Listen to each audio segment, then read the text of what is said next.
Hi, welcome to the Technical Writing Week 3 lecture Part B. So I already covered a bunch of what's in Chapter 6 in my discussion of Chapter 4 in Part A of this lecture. So I'm just going to go over some really important concepts that I didn't cover in Chapter 6 yet, and then we'll move right on into Chapter 7.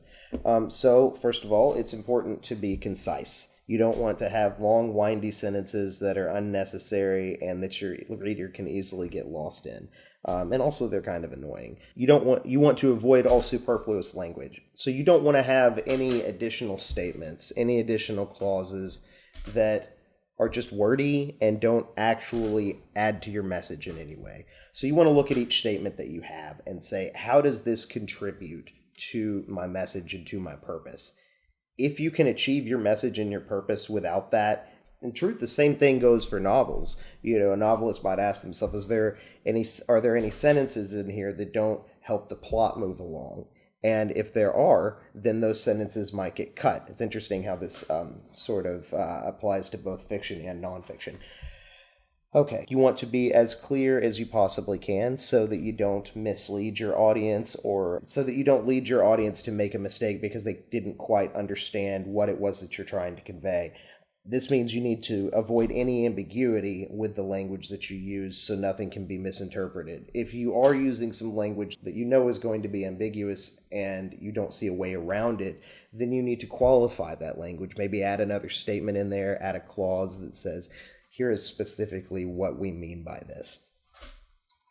And finally, and I said this before in Part A of this lecture, you need to avoid inoffensive language. You need to avoid racism. You need to avoid sexism or really any kind of social prejudice. And this goes back to researching and knowing who your audience is. The better you know your audience, the more you know about your audience, the easier it is to convey the message that you need to convey to them without offending them in any way. So concerning Chapter 7, there is a fair amount of information in here about how to work in word processors and dealing with font styles and layout. And I'm glad this is here. I want to note that you can find this kind of information and program-specific information, and you already know this, but maybe of higher and more interactive quality in some YouTube tutorials or at another tutorial hub. But let's go ahead and think about these design concepts for print and online documents that Markle is sharing. Let's look at some of the design concepts for print documents. We're going to talk about footers and headers. We're going to talk about grids. We'll talk about typography. We'll talk about accessing aids and titles and headings. So first, let's look at footers and headers. So let's just scroll through this chapter here. Okay, so you can see once we actually get past page 159, we get past that initial contents area, which looks the same at the beginning of each chapter, and we get here into the meat of the chapter. And you see, what do we have here in the header? Okay, so up in the header we have the chapter number on the top left. We have the page number right underneath that. So you see a hierarchy here, right? So this is the larger section, and this is the submarker within that section. And then you have to the right of this the title of the chapter that lets us know what chapter we're in. And then down here in the footer, we don't actually have anything. Often page numbers go in the footer, right? Sometimes you might have the author's name. These are so that you can quickly access that information regardless of what page you're on, and you can know where you are in case you need to mark that or in case you need to go to a different page. And so it's just easier that way to get through the document. And I want you to notice that all of this information is in the header on every single page, right? And it's flipping from the left side to the right side, from the left side to the right side. And that's because this was originally a print document, and so we're looking at the PDF of the print document. But that means that each of these would be on the outside corner. I want you to notice also that you have the red block around the chapter 7, right? And that lets us know very quickly, even if we don't want to look at any of this like linguistic information right here, that we are in that particular chapter, because these chapters are color coded. So as long as we're in chapter 7, we're going to have that red marker, the outside corner of the top of each page. So, accessing aids. So let's just go ahead and look at the table of contents. This is an accessing aid because it helps you get to the rest of the document very quickly. It tells you where all the information is that you need to get to. It tells you where the sections are. It tells you what's inside of those sections. What this does is it makes the document more efficient and makes your interaction with the document more efficient. And another access aid that you see frequently is a references section. So in all of these scholarly articles that we're looking at, they have reference sections. And in those reference sections, you have information that links to in-text citations within the prose, right? So you can go straight from an idea within the prose to the works cited section based on the title of a work, or based on the year that it was produced, or based on an author's name, or some combination of these. And then you can get the reference information that you need to go look up that source somewhere else in case you want to learn more about it. And you'll also want to note that everything that I talked about within the headers and footers also would fall under the category of accessing aids, as well as section titles, section dividers, because these always help you to know where you are in the document. These are landmarks that help you to get around. So as you can see, I can go here from the table of contents. I'm going to look at this heading here and I'm going to say, okay, I want to go look at designing print documents. I want to see how to handle typography within a print document. And I want to look at typography, which is on page 172. So I am going to go down here. I'm in chapter 7. That's good. Designing print and online documents. Okay, I just want to get to the right page number. So I'm checking my header, checking my header, checking my header. Okay, there's the marker, page 172. Okay, so here's the header that I was looking for. All right, typography. So all of the information that I'm looking for regarding typography is probably within this section. And see, I can tell here's a blocked off section of text, here's a blocked off section of text, here's a blocked off section of text. And due to the proximity and the space between these, I can tell what information is associated with what information. So if I am just trying to learn the basic information about typography in terms of what this section is going to tell me, I'm going to just read this thesis area. I'm going to just read this introductory area up here because it's right under the heading. It's probably some kind of introductory sentence that's going to tell me more about what I'm about to learn. If I want to learn about typefaces, I'll go to this subheading here. If I want to learn about type families, I'll go to this subheading here. And I can only assume from the titles of these images and their proximity with this title, type families, that these are different types of type families, and these images are associated with this section here. Let's go ahead and talk about how fonts get styled for print and online documents. You're almost never going to want to use a playful looking font, a silly looking font. You're generally going to want to use something more serious looking, maybe something closer to Times New Roman, or perhaps Calibri or Cambria. But one of the bigger questions that comes up all the time is when to use serif fonts and when to use sans serif fonts. It's generally accepted. Audiences are better able to read chunks of prose or chunks of text when they're done in serif fonts, that they can read that information faster and take it in faster. At the same time, serif fonts are really great for titles. You'll want to see within a document if it's got a lot of text in it, especially like bouncing back and forth between prose information and section headings.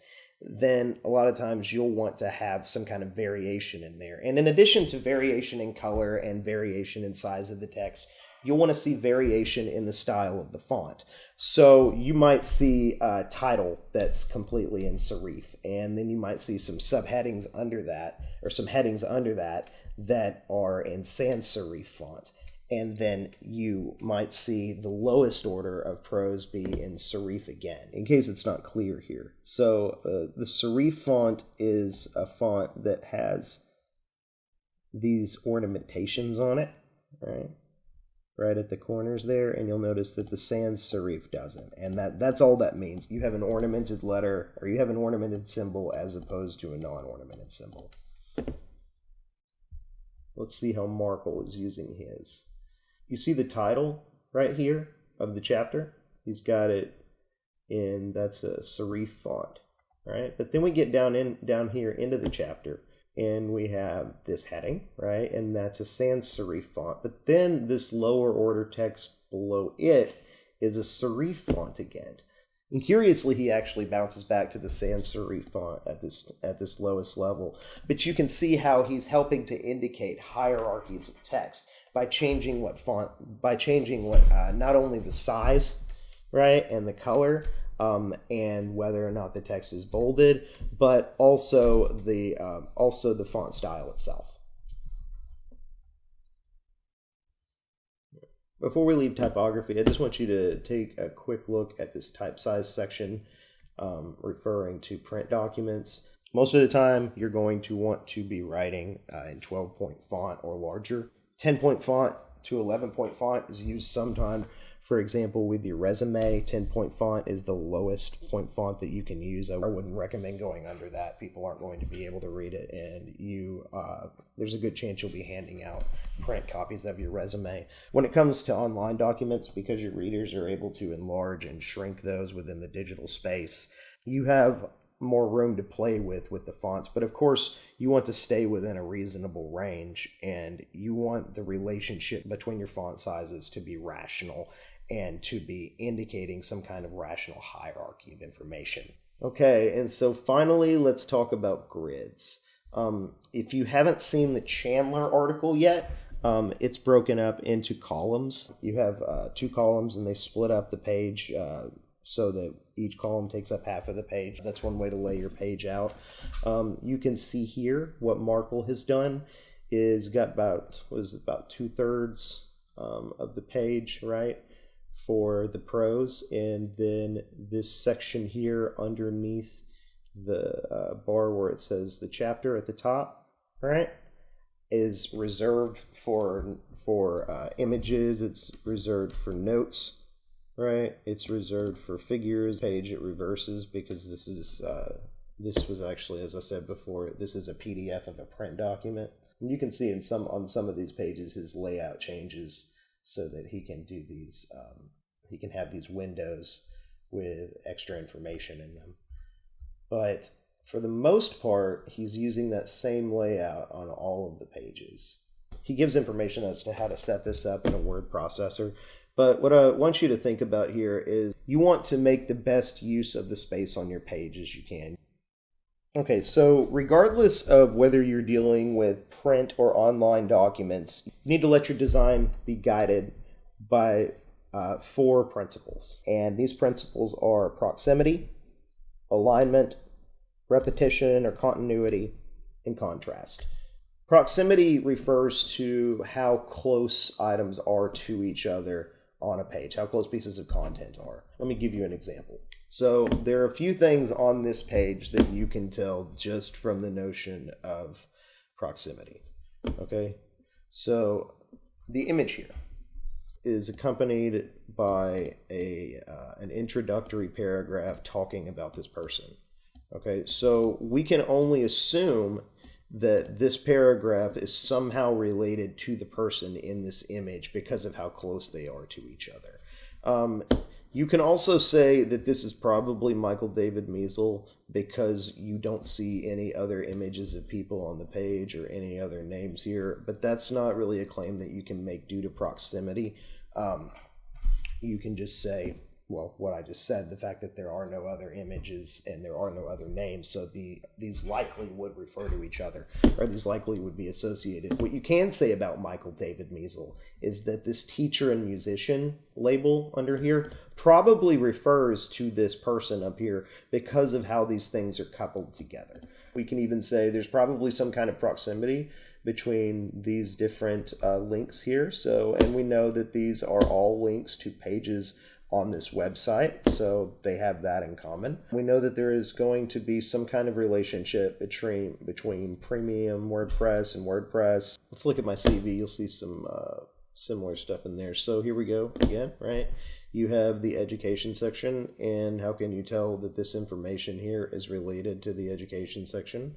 Well, it's because of the fact that it directly follows that education section.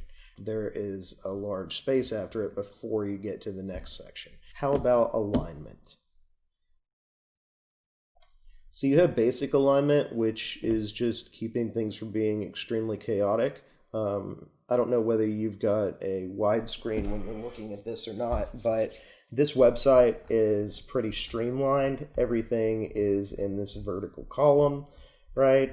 The images are about the same size as the text, and I realize this text isn't justified, but you can see that it's all left aligned, right? So it's all starting at the same place. And it's all aligning vertically, and it's all aligning vertically with the edges of these videos. But that's not the only way to deal with alignment. Let me open up my curriculum vitae.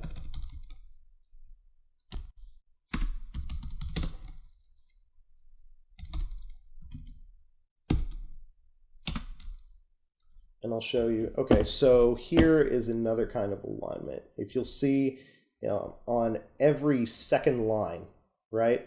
For every phrase here that extends past one line, I've indented the second line. And you'll see this draws attention to those second lines, right? But there's also sort of a comfort created in this rhythm because those indentions, they all go to the same place.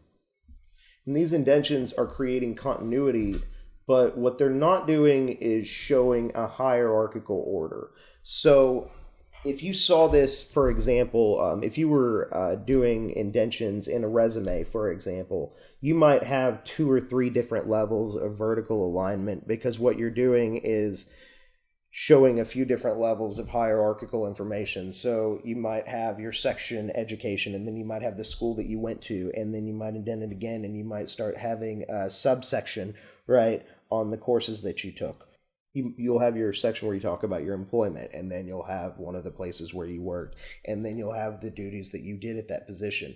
And so you have 3 different levels of hierarchy, and all 3 of those different levels, just like in an outline that you might make for some kind of report for school, any kind of composition, right, that you will have 3 different levels of vertical alignment that go along with those 3 different levels of hierarchy. And at the same time, you might be using bolding or font size or other kind of text stylistics, other kind of font stylistics in order to emphasize that hierarchy even more. And we'll talk about this more when we get into working on resumes. So what is meant by repetition and continuity? Well, let's look at a couple of elements here in the CV. So for each one of my degrees and titles, right? All of these things are bolded, or whether it be the title of an article, whether it be the title of a conference presentation, whether it be the title of a degree that I got, whether it be the title of a position I had, all of these things are at the top of an entry and they are all in bold. And then I want you to see that the lower level of information below those is all unbolded. And then the higher level of information above those is both bolded and in a different color. And this is consistent throughout the document. This is what I'm talking about when I'm talking about repetition, so that you set up a rhythm from the beginning of the document. And when your reader, for example, sees a heading that is in orange, they are going to expect that other headings that are in other information that is in orange or other headings are going to follow that same kind of rhythm. So whatever's in orange ought to be a heading, and whatever is a heading ought to be in orange, as long as it's like not a subheading, so it's at the same level as the heading they've already looked at. And you can see the same kind of consistency over here on my website. So you see all of these page titles are all in caps, right? And then once you link to them, curriculum vitae, right? It's not all in caps, but it looks just like teaching, right? Which looks just like multimodality, right? So we've got continuity going on there, right? And each of these pages is streamlined vertically, right? You have continuity going on there, right? All of this font is the same color, right? So we have continuity created there. And the visual balance, the use of white space is the same on each one of these pages. So finally, let's talk about contrast. Okay, so we'll go back to the CV again. We've talked about different font sizes. We've talked about other font stylistics.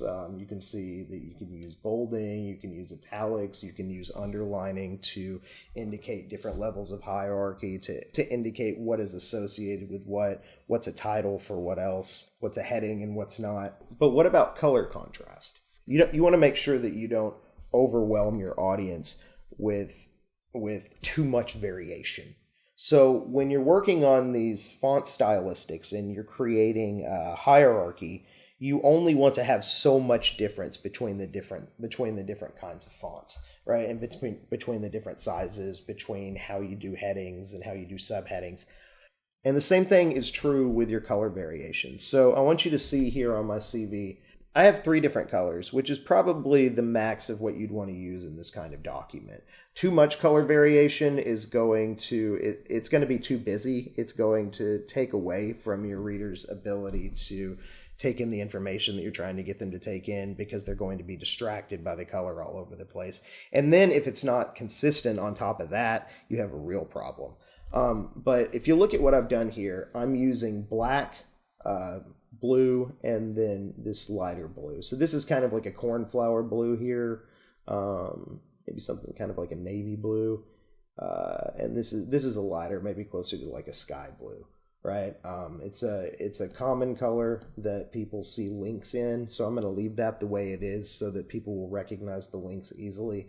And then you can see how I'm using the variation between these colors. So my name, right, which of course I want to draw a lot of attention to, I have put in this alternate lighter color, and this blue. And then the titles, the main titles of each of these large sections, I have made in blue as well, so that the reader can get to those sections quickly. They're really easy to access for them. And then finally, I want you to notice that the colors that I did use, right, none of them are really alarming. None of them are really warm or maybe like hot colors, right? This is blue is like a cool color, and black is the expected color black is the color that you expect this to be in to begin with, right? So if you can kind of assume if there's going to be any variation, that it's probably going to be black plus something else, plus 1 or 2 other colors, which is what I've done here. And the reason I actually chose this color scheme was because I saw it used in the CV of a scholar whom I admire. I went to their website, and I was looking at their information, and I said, you know what? That's how I want my CV to look. I want to model myself after somebody successful. I'm going to try that layout. And this is what's worked for me. And when you're working on your resumes, you might want to consider that. You might want to say, well, what has someone successful in my field done? What does their information look like? How did they do the layout? What kind of design choices did they make? And then you can model your own choices after those. Okay, so for your document design assignment, I have asked you to take some files that I've shared with you in the module. These files are right down here. It's the Stairway to Nowhere product description and directions, Stairway to Nowhere logo, and Stairway to Nowhere product image. And I've asked you to take these and apply some design and arrangement principles to them so that they meet the needs of the audience. And you can assume that the audience in this situation is someone who has purchased this product, although there's a chance that someone might come across this document without having purchased the product. I haven't outlined a specific audience for you because I want you to be using your imagination, and I want you to be thinking about what the possible context is in which this document would arise. Make assumptions about your audience based on that, and then move forward from there. If you'll notice in the assignment I wrote up here, I will provide you with content for a product description and instructions on how to use that product. And I wrote C announcements. There's an announcement here, document design files. This is where I've directed you to the module. So you need to follow the genre convention, meet the needs of your audience. I gave you permission to make some minor edits to this. You can make it your own. You can do some things that you find, you can even make it, you can even be a little playful with it the way that I have. I mean, I know I've set up kind of a humorous situation with this, but the main point of this assignment is that you need to get the information across to your audience in as clear a way as possible. And I've already made that information clear with the way that I've written it. You're taking that content and you are arranging it and you're deciding what it looks like. You're applying design principles. You're going to be asking yourself questions like, what color scheme should I use? What font stylistic should I use? How should I apply the principle of proximity when I'm arranging these pieces of content on the page? What should be large? What should be small? How much space should I have between items? How am I balancing the space on my page? Is there too much white space? Am I creating an aesthetically pleasing visual balance?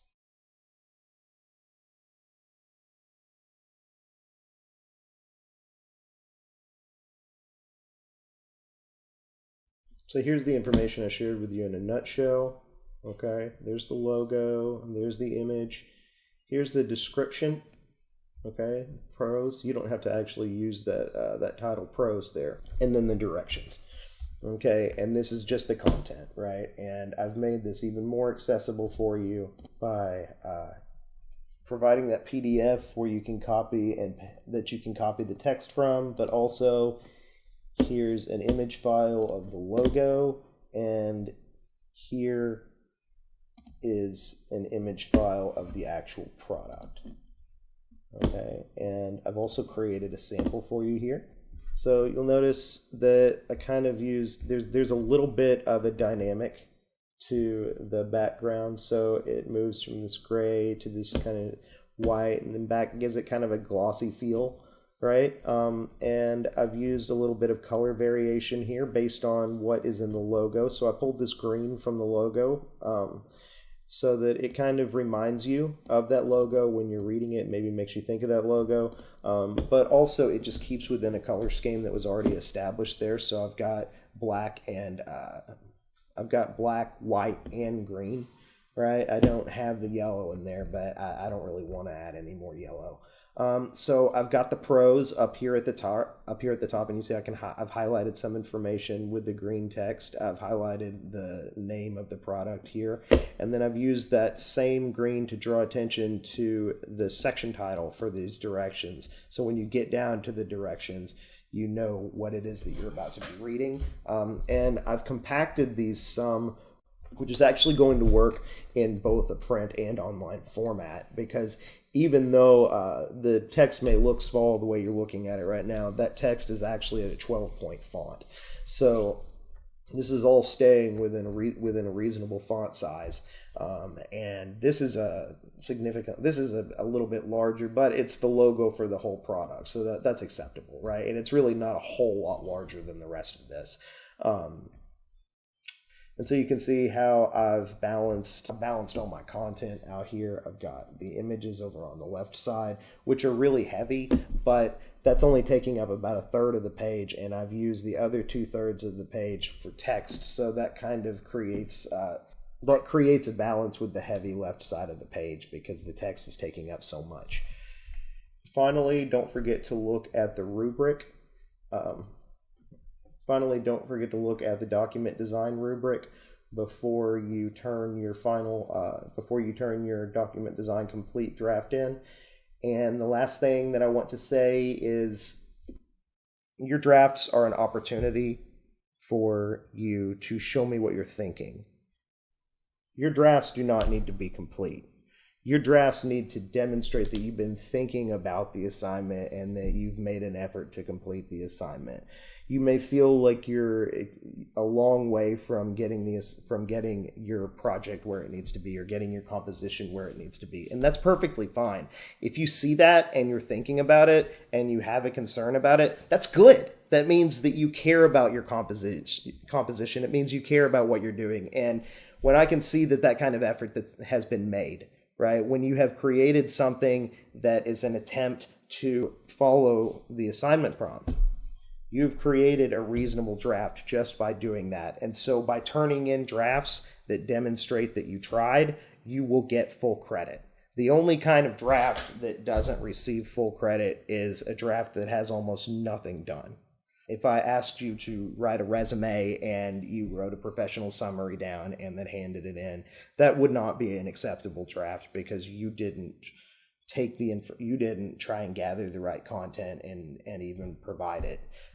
So there is a reasonable point at which drafts won't receive points or they won't receive full points. But if you make a reasonable attempt at completing the assignment, you can easily get those full points for the draft. So these drafts are an easy way for you to assure yourself some points, but also they create an opportunity for me to see what your thinking process is, see where you're at, right, in your approach to the assignment, and give you some feedback that can help you along. And then we can create a dialogue there, get your document to where it needs to be.